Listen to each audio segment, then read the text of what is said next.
កម្មវិធីសូមអរគុណដល់ Strawberry Gainsbourg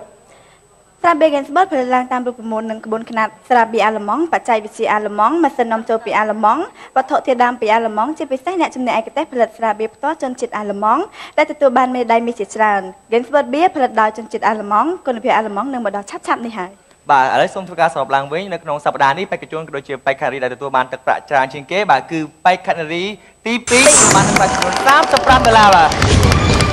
ចាក៏ប៉ុន្តែគួរឲ្យសោកស្ដាយដោយសារតែគាត់ចាបោះបង់ចោលនៅការប្រកួតបាទចាដូច្នេះសង្ឃឹមថាចាបេក្ខជនក៏ដូចជាបេក្ខនារីសប្តាហ៍ក្រោយៗទៀតគាត់នឹងអាចបំបីឯកតកម្មយកទឹកប្រាក់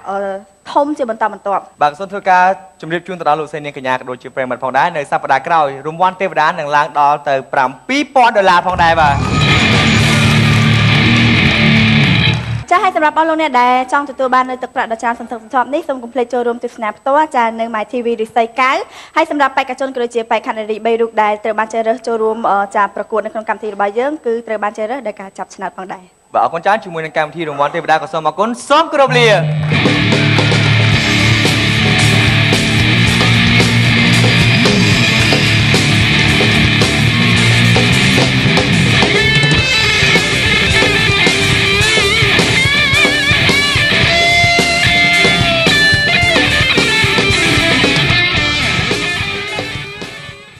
យើងឲ្យលុយឯងច្រើន